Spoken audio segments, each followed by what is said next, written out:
bring in a Republican senator from Kentucky. Rand Paul joins us right now from Bowling Green. Senator, reportedly behind closed doors on Thursday, the president said something about Haiti and some other countries. And he has since been accused of being racist because of those comments. Tell us what the president, then businessman Donald Trump, did for your organization regarding Haiti a couple of years ago. You know, all these crazy, over-the-top criticisms or accusations against the president don't fit with the president that I know. When I went to Haiti a few years ago, I went on a medical mission trip, and we did cataract surgery for about 200 people who were largely blind before their surgery. I asked for donations before I went on the trip, and one of them was to businessman Donald J. Trump, who not only helped with the trip to Haiti, but also helped with a previous trip that we took to Central America. So really, I think it doesn't do anybody any good. It's, you know, there's a name for this. It's called ad hominem. It's attacking the person.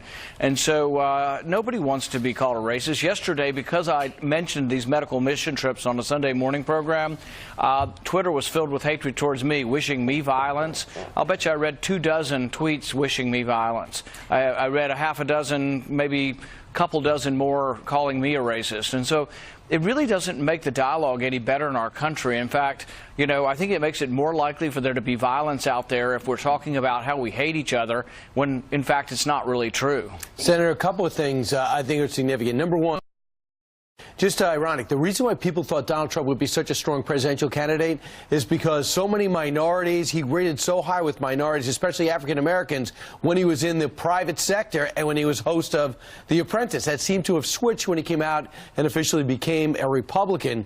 But where we go from here, I think, is key. What do you think happens? The blow-up on Thursday, the reaction on Friday, the weekend people just vent. So we got till Friday to fund the government. What do you hear could happen? How does this play out? You know, I think the immigration debate is sort of separate, hopefully, from funding of the government. But that's a question. Will the Democrats hold up spending and funding of the government over this issue? I've always still thought immigration was going to be settled separate from the spending issue. I still think it will be and should be. I also think that it depends on Democrats really compromising on this. I've seen the immigration debate for 6 or 7 years that I've been in Washington as really being sabotaged by Democrats because they've been unwilling to compromise. They pass and they say we want what we want. And I've been to their leadership and I said, look, I'm willing to compromise on the DACA, on these children who came here with their parents but did actually come here illegally. I'm willing to compromise on that. But we have to have rules that we do enforce. And if they're willing to have new rules, new border security, ending chain migration, having a more merit-based system to bring people into this country, more work-based system, I'm all for that. But if they're not willing to compromise, they're going to sabotage it themselves. Well, isn't that what all this racist talk is about?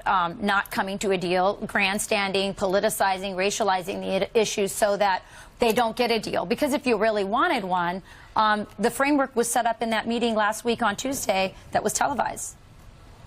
Senator? Well, the thing is that, you know, we can have disagreements based on policy, but once we make it attacking the person and calling a person a racist, it kind of destroys the dialogue. And if Democrats only care about destroying and care about playing the race card in the election of 2020 and we're going to do this for 3 more years now, I think the people would rather us have a civil discussion, have some disagreements, have honest debates. Look, I have honestly debated the president. I've opposed some of his appointments.